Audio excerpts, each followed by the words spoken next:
Rahayu Sagung Dumadi.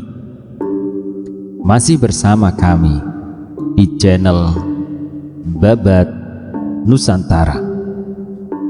Pada kesempatan kali ini akan menceritakan lanjutan Krisnogo Sosro Sabu Inten bagian ke-9. Sekarang, pada saat ia bertanding melawan Watu Gunung untuk kepentingan Ki Asem Gede, kembali ia mendengar tertawa yang demikian, mirip sekali dengan suara tertawa Lowo Ijo. Orang-orang yang tak berkepentingan serta tak terlibat dalam perkelahian itu pun menjadi menggigil karenanya. Bahkan beberapa orang telah tertunduk lemah tanpa kekuatan lagi untuk dapat berdiri.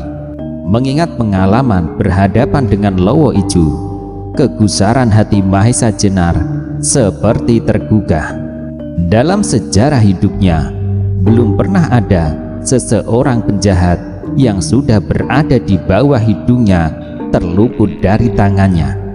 Meskipun ia sekarang bukan lagi seorang prajurit Demak, ia tetap memiliki jiwa pengabdian untuk kedamaian hati rakyat. Karena itu, sekali lagi ia ingin bertemu dengan Lowo Ijo yang sejak peristiwa itu namanya tak pernah terdengar lagi. Mahesa Jenar yakin bahwa apabila tak terbinasakan, pada saat itu pasti Lowo Ijo akan muncul kembali. Watu Gunung yang memiliki ciri-ciri khas sama dengan Lowo Ijo tentu mempunyai hubungan erat. Mungkin Watu Gunung adalah bekas gerombolan Lowo Ijo atau mungkin juga muridnya. Maka timbullah keinginan Mahesa Jenar untuk mempermainkan orang ini sebagai undangan buat kehadiran Lowo Ijo. Kenangan dan pikiran-pikiran itu hanya sebentar saja melintas di otak Mahesa Jenar. Sementara itu, suara tertawa Watu Gunung sudah kian lemah. Para penonton pun menjadi kian ngeri dan ketakutan. Beberapa orang diantaranya terjatuh lemas seperti dicopoti tulang-tulangnya. Saat yang mengerikan itu segera tiba. Para penonton yang mengharap segera berakhir riwayat kelima iblis itu meratap dalam hati. Tepat pada saat mulut Watu Gunung terkatup, matanya segera berubah jadi merah dan liar. Wajahnya tampak bertambah bengis. Ia memandang Mahesa Jenar dengan tajam. Tangannya direntangkan ke samping, sedangkan jari-jarinya yang kuat itu dikembangkan, siap untuk menerkam dan merobek lawannya. Setapak demi setapak ia maju mendekati umpannya. Sementara Mahesa Jenar pun telah siap dan telah mendapat keputusan untuk mempermainkan lawannya. Tetapi ia tetap waspada dan hati-hati, sebab ia tahu betapa kuatnya Lowo Ijo. Kalau saja orang ini dapat mewarisi segala kehebatan Lowo Ijo, pertarungan akan menjadi sangat sengit. Ketika jarak mereka tinggal kira-kira 2 depa, Watu Gunung menggeram hebat. Lalu dengan gerak yang cepat sekali, ia melompat menerkam Mahesa Jenar. Serangan yang dilontarkan dengan sepenuh tenaga serta dari jarak yang begitu dekat dengan kecepatan yang tinggi menjadikan darah para penonton berdesir. Apalagi ketika mereka melihat Mahesa Jenar tidak sempat menghindari serangan itu. Ia hanya dapat melindungi dirinya dengan tangannya yang disilangkan di muka dadanya untuk menahan terkaman jari-jari Watu Gunung. Memang saat itu Mahesa Jenar sama sekali tidak berusaha menghindar. Ia hanya mempergunakan tenaganya untuk melindungi dadanya. Ketika serangan itu datang, terdengarlah beberapa jeritan tertahan justru dari para penonton. Sedangkan Ki Asem Gede pun tak sempat mengedipkan matanya. Mereka mengira bahwa akan terjadi suatu benturan yang sangat dahsyat dan tangan Mahesa Jenar akan dipatahkan. Tetapi apa yang terjadi adalah jauh dari itu. Sama sekali tak terjadi benturan yang keras, sebab waktu tangan Watu Gunung menyentuh tangannya, Mahesa Jenar surut ke belakang selangkah untuk memusnahkan tenaga lawan. Sesudah itu ia gunakan 6 bagian tenaganya untuk mendorong lawannya. Watu Gunung sama sekali tidak mengira bahwa ia akan mengalami pelayanan yang demikian. Karena itu, seperti bola besi yang dilemparkan ke udara oleh tenaga seekor banteng, ia melayang sebentar dan terjatuh beberapa depa ke belakang.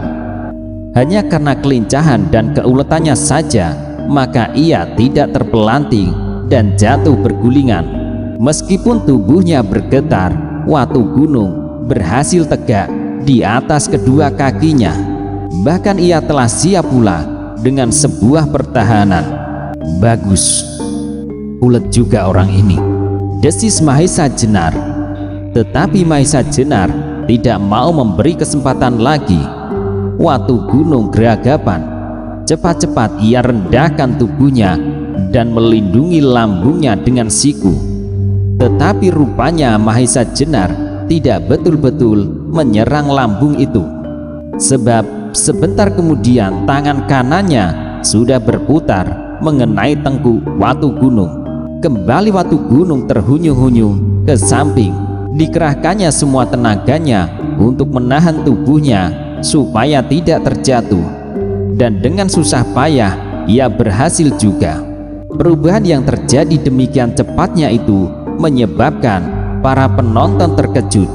Malahan kemudian ada yang tidak percaya pada apa yang terjadi. Setan mana yang telah membantu Mahesa Jenar mendapat kekuatan itu? Samparan beserta 3 kawannya sampai berdiri. Sebagai orang yang penuh pengalaman, Samparan segera melihat kekuatan Mahesa Jenar yang luar biasa itu. Kalau mula-mula Mahesa Jenar tampak lemah dan tak bertenaga, itu karena ia sedang menjajaki sampai di mana kekuatan lawannya. Kalau mula-mula ia merasa yakin bahwa Watu Gunung akan berhasil, sekarang adalah sebaliknya.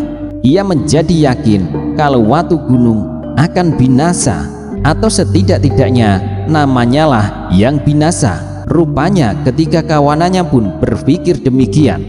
Apalagi Mahesa Jenar telah mendesak demikian hebatnya. Anehnya, serangan demi serangan Mahesa Jenar tidak tampak membahayakan. Pada suatu kali ketika Mahesa Jenar meloncat dengan dahsyatnya ke udara, kakinya bergerak menyambar kepala Watu Gunung, sehingga Watu Gunung terpaksa merendahkan diri untuk menghindar. Tetapi segera kaki itu ditarik, dan sekali menggeliat, Mahesa Jenar telah berdiri di belakang Watu Gunung. Tangannya bergerak cepat sekali ke arah kepala Watu Gunung. Serentak hati para penonton tergetar. Hampir saja mereka bersorak, karena pasti kepala Watu Gunung akan terhantam.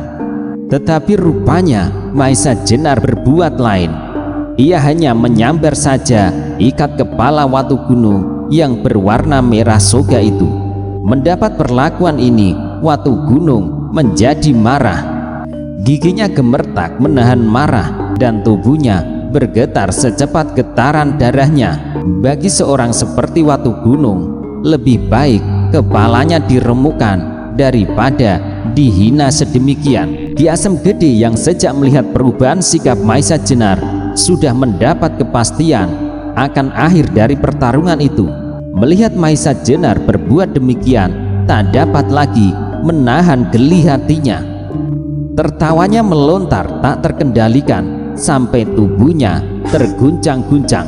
Mendengar suara Ki Asem Gede tertawa terkekeh-kekeh, hati Watu Gunung semakin terbakar.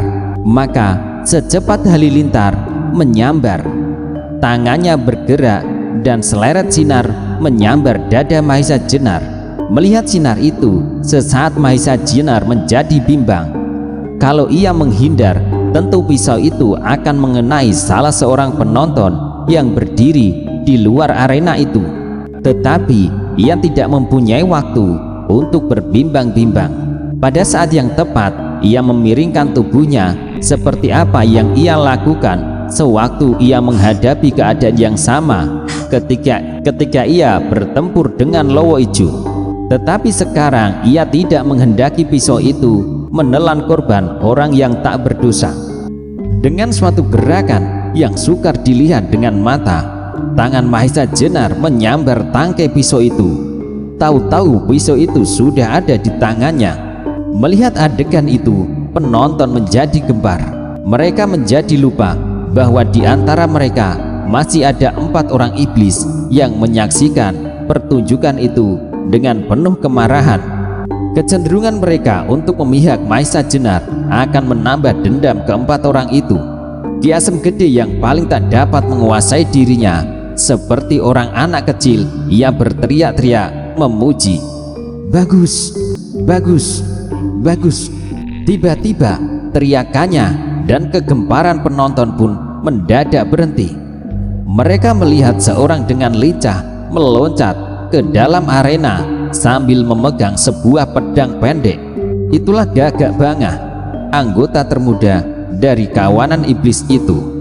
Rupa-rupanya ia tak dapat lagi mengendalikan dirinya melihat Watu Gunung dihinakan sedemikian. Meskipun ia merasa bahwa ia sendiri tak akan mampu melawan Mahesa Jenar, tetapi berdua dengan Watu Gunung adalah lain soalnya.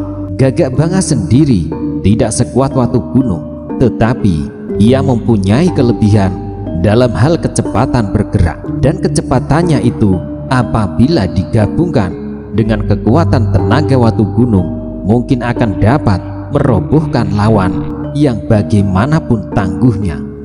Melihat seorang kawannya memasuki arena, hati Watu Gunung yang sudah tipis sekali itu menjadi tergugah kembali. Ia sudah tidak peduli lagi kepada peraturan yang ditentukan dalam pertarungan itu.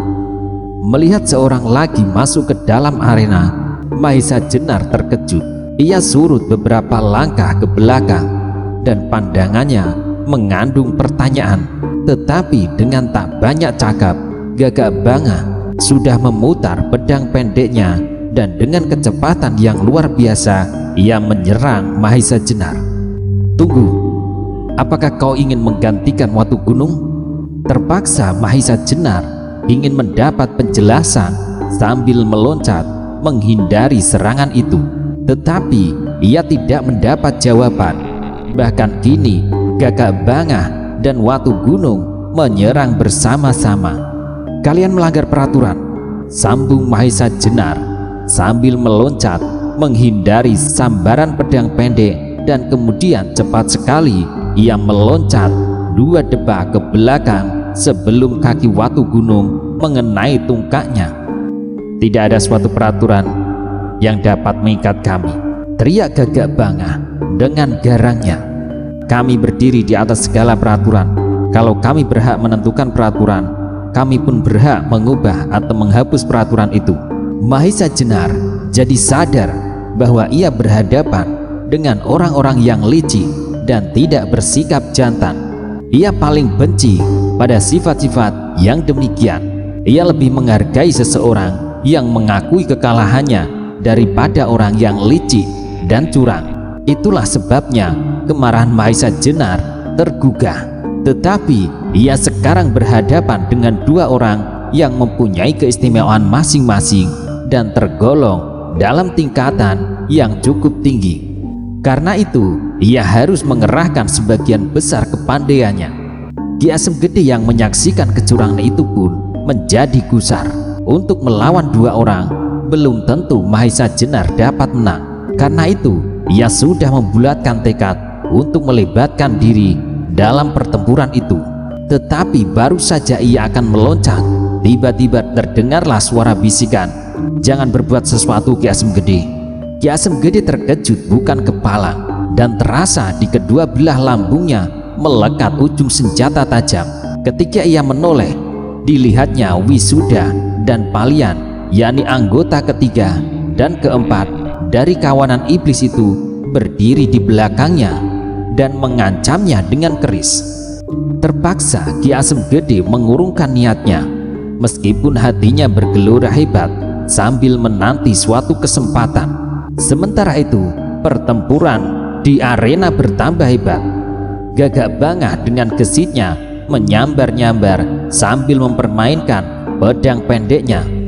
Seperti seekor sikatan menyambar belalang, sedangkan Watu Gunung pun dengan mengandalkan kekuatannya menyerang dengan garangnya. Apalagi kini ia telah memegang pula sebuah belati panjang yang dicabutnya dari bawah kainnya, seperti yang dilemparkan tadi.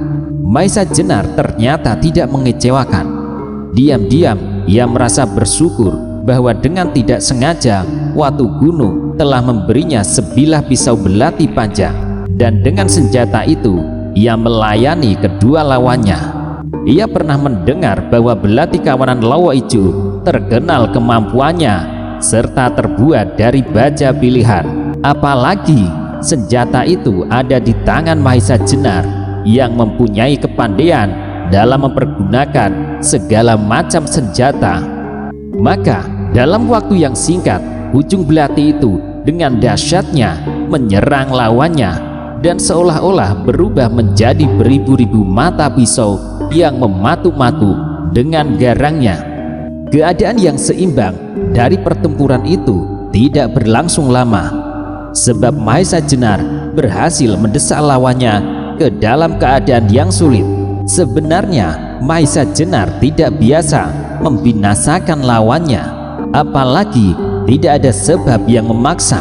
Ia lebih suka mengampuni seseorang apabila orang itu sudah tidak dapat berbuat apa-apa. Tetapi tidak demikian halnya terhadap orang-orang yang licik dan curang, sebab orang-orang yang demikian sudah tidak menghargai lagi sifat-sifat kejantanan dan kesatriaan. Orang-orang semacam itulah yang selalu akan menimbulkan bencana. Karena itu, terhadap orang-orang yang demikian, juga kepada lawannya itu, Maisa Jenar telah mengambil keputusan untuk membinasakannya. Maka segera ia merangsang lawannya lebih hebat lagi. Pisau panjang yang berada di tangannya itu bergerak semakin cepat sehingga hampir merupakan gumpalan-gumpalan sinar yang bergulung-gulung mengerikan sekali. Watu Gunung dan Gagak Bangah sama sekali tidak menduga bahwa Maisa Jenar memiliki kepandaian yang demikian tinggi. Maka diam-diam mereka berdua mengeluh dalam hati, karena mereka tadi memberi kesempatan kepada orang ini untuk bertanding membela anak Ki Asem Gede. Keringat dingin sudah membasahi seluruh tubuh mereka. Sesaat kemudian terdengarlah bunyi berdentang dari senjata yang beradu. Ternyata pisau Maisa Jenar telah menyambar pedang pendek Gagak Ijo, telah menyambar pedang pendek Gagak Bangah. Sambaran itu begitu kuatnya sehingga tangan Gagak Bangah merasa nyeri sekali. Belum lagi ia dapat memperbaiki keadaan, kembali pandangannya disambar oleh pisau Maisa Jenar, dan benar-benar kali ini ia tidak mampu lagi berbuat apa-apa sehingga pedangnya terpental jatuh. Melihat keadaan itu, Watu Gunung segera berusaha menolong kawannya.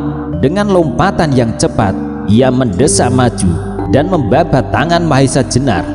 Tetapi Maisa Jenar telah menarik tangannya kembali, dan dengan sisi telapak tangan kirinya ia menghantam pergelangan tangan Watu Gunung. Hantaman itu sedemikian kerasnya terlepas dari tangannya. Maka kini sampailah saatnya untuk mengakhiri pertempuran. Maisa Jenar tidak mau membunuh lawannya dengan senjata. Segera dilemparkannya belati itu, dan secepat kilat sebelum Watu Gunung dan Gagak Bangah sempat menjatuhkan dirinya, kedua tangan Maisa Jenar masing-masing meraih kepala kedua orang itu. Dengan tenaga yang didasari kegusaran hati, dibenturkannya kedua kepala itu sekuat tenaga. Maka terdengarlah suara hampir seperti sebuah ledakan, diikuti oleh jerit ngeri melengking. Sekejap kemudian suara itu terputus dan kedua orang itu rebah di tanah dengan kepala pecah. Berbareng dengan itu, Ki Asem Gede yang melihat bahwa pertempuran itu hampir selesai segera memutar otaknya bagaimana ia dapat membebaskan diri dari ancaman Wisuda dan Palian. Sebab tidak mustahil apabila kedua orang itu melihat kedua kawannya dibinasakan, maka mereka pun akan binasa pula. Maka untuk sementara Ki Asem Gede berbuat seperti orang yang ketakutan dan tak berdaya. Ketika Wisuda dan Palian baru memperhatikan saat-saat terakhir dari kedua kawannya, Ki Asem Gede segera bertindak. Dengan kecepatan yang luar biasa, ia merendahkan dirinya dan kedua tangannya menangkap pergelangan Wisuda dan Palian yang memegang senjata. Dengan sekuat tenaga, kedua orang itu ditarik ke depan lewat atas pundaknya. Pada saat kedua orang itu terpelanting dengan kedua kakinya di atas, Ki Asem Gede mengubah gerakannya dengan menyentakkan kedua tangan korbannya itu kembali ke belakang. Dengan demikian, kedua orang itu yang sebelumnya sama sekali tidak curiga itu terangkat dan dengan dahsyatnya terbanting ke depan. Kepala kedua orang itu membentur tanah, maka tanpa ampun lagi kedua orang itu lehernya terpuntir dan nafasnya terputus seketika. Orang-orang yang melingkari arena melihat dua kejadian yang mengerikan dan terjadi pada saat yang hampir bersamaan itu terdiam seperti patung. Bahkan tubuh mereka hanya dapat sebentar memandang Mahesa Jenar dan sebentar memandang Ki Asem Gede yang sudah mengeluarkan seluruh tenaganya itu, kemudian menjadi lemas dan tertunduk di atas tanah. Mahesa Jenar tidak tahu apa yang sudah dilakukan oleh Ki Asem Gede. Maka ketika ia melihat keadaannya, ia menjadi cemas. Cepat-cepat ia melangkah menghampirinya, dan pada saat yang demikian para penonton menjadi tersadar tentang apa yang baru saja terjadi. Segeralah terjadi kegemparan. Beberapa orang berdesak-desakan ingin menyaksikan mayat-mayat di tengah arena itu, tetapi sebagian ingin melihat apa yang terjadi dengan Ki Asem Gede. Kegemparan itu segera berubah menjadi cerita yang hampir bersamaan keluar dari beberapa mulut para penonton. Sebab pada saat Mahesa Jenar sudah hampir sampai pada tempat Ki Asem Gede tertunduk, ada tombak meluncur yang datangnya sangat cepat. Apalagi Mahesa Jenar sama sekali tak mengetahui, karena perhatiannya tertuju pada Ki Asem Gede. Mendengar jeritan-jeritan itu, Mahesa Jenar terhenti dan segera perasaannya yang tajam menangkap bahwa ada sesuatu yang terjadi di belakangnya. Cepat-cepat ia membalikkan diri. Semuanya itu terjadi hanya dalam waktu yang singkat. Maka tak ada kemungkinan bagi Mahesa Jenar untuk menghindarkan diri. Maka yang dapat dilakukannya hanyalah dengan tangan melindungi dada. Tetapi ketika tombak hampir menancap di tubuh Mahesa Jenar, terjadilah sesuatu benturan yang sangat dahsyat diiringi dengan suara gemerincing senjata beradu, sehingga timbullah bunga api yang memancar. Kembali para penonton terkejut bukan main, kecuali Mahesa Jenar dan Ki Asem Gede. Tak seorang pun yang melihat bahwa dari arah lain menyambar pula sebuah senjata sehingga membentur tombak yang hampir saja menembus tubuh Mahesa Jenar. Apalagi ketika dua senjata yang beradu itu jatuh di tanah, maka darah orang-orang yang berkeliling arena itu berhenti dibuatnya. Ternyata tombak yang dilemparkan ke arah Mahesa Jenar itu patah ujungnya, sedangkan di sampingnya menancap sebuah trisula.